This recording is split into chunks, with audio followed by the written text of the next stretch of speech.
रक्षाबंधन को आज भले ही भाई बहन का पर्व कहा जाने लगा है, पर सच यह है कि रक्षा का सूत्र कोई भी किसी को भी सुरक्षित रखने के उद्देश्य से बांध सकता है।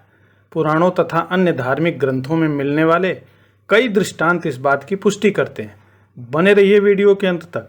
हम आपको एक एक करके उन सभी दृष्टांतों के बारे में बताएंगे जिनकी वजह से आज हम सभी राखी का त्यौहार मनाते हैं। राधे राधे। भविष्य पुराण की एक कथा काफी प्रचलित है। कहा जाता है कि एक बार देवता और दानवों में 12 वर्षों तक युद्ध चलता रहा था। इस युद्ध में जब इंद्र को हार का डर सताने लगा तो इंद्र गुरु बृहस्पति के पास गए। बृहस्पति के सुझाव पर इंद्र की पत्नी सची ने ब्राह्मणों की उपस्थिति में मंत्रोच्चार कर रक्षा सूत्र बांधा। उसके बाद इंद्र की जीत हुई। इसके अलावा एक और कहानी मृत्यु के देवता भगवान यम और यमुना नदी की काफी प्रचलित है। पुराणों में वर्णित कथा के मुताबिक यमुना ने एक बार भगवान यम की कलाई पर रक्षा सूत्र बांधा था और वह मन ही मन यम को अपना भाई मानने लगी थी। यम फिर तो यमुना से इतना ज्यादा खुश हुए कि यमुना की रक्षा के साथ साथ अमर होने का भी वरदान दे दिया। साथ ही उन्होंने यह वचन भी दिया कि जो भाई अपने बहन की मदद करेगा उसकी आयु लंबी होगी। अब हम जिस दृष्टांत का जिक्र कर रहे हैं वह महाभारत काल का है। युधिष्ठिर ने युवराज घोषित होने के बाद जब राजसूय यज्ञ का आयोजन किया तो सभी रिश्तेदारों और प्रतापी राजाओं को भी आमंत्रित किया। इस मौके पर वासुदेव श्री कृष्ण और शिशुपाल भी आमंत्रित थे। यहीं पर शिशुपाल का सामना भगवान श्री कृष्ण से हो गया, जो श्री कृष्ण से बैर भाव रखता था। युधिष्ठिर द्वारा भगवान श्री कृष्ण का आदर किया जाना शिशुपाल को अच्छा नहीं लगा और सभी के सामने उसने भगवान श्री कृष्ण को बुरा भला कहना शुरू कर दिया। भगवान श्री कृष्ण शांत मन से आयोजन को देखते रहे, लेकिन शिशुपाल लगातार श्री कृष्ण का अपमान करता रहा।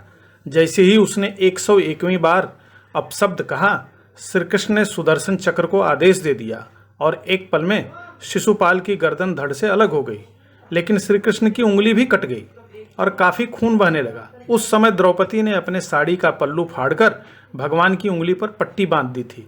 संयोग से उस दिन श्रावण मास की पूर्णिमा ही थी। इस बात से भगवान श्री कृष्ण इतने खुश हुए कि उन्होंने द्रौपदी को वचन दिया कि एक दिन जरूर वो साड़ी के एक एक धागे का कर्ज चुकाएंगे।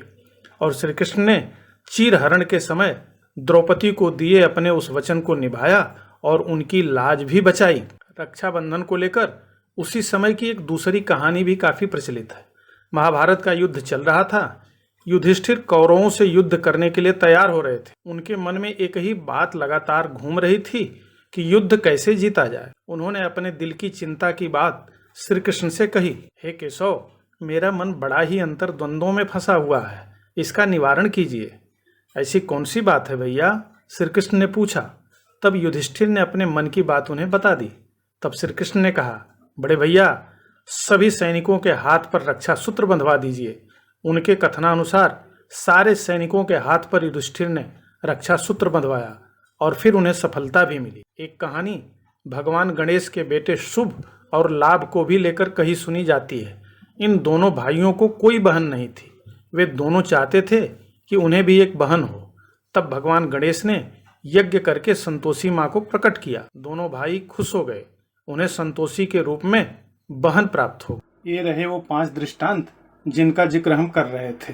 रक्षाबंधन का आधार वैदिक काल से है, पौराणिक काल से है, किसी ऐतिहासिक राजा रानी से नहीं जुड़ा हुआ है।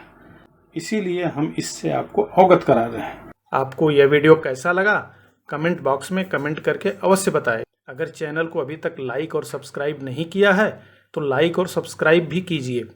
और हाँ, अगर बेल आइकन को नहीं दबाया है तो उसे दबा लीजिए ताकि जैसे ही कोई नया वीडियो अपलोड हो उसकी सूचना तुरंत आपको मिल जाए। मिलते हैं और एक वीडियो के साथ। तब तक के लिए राधे राधे।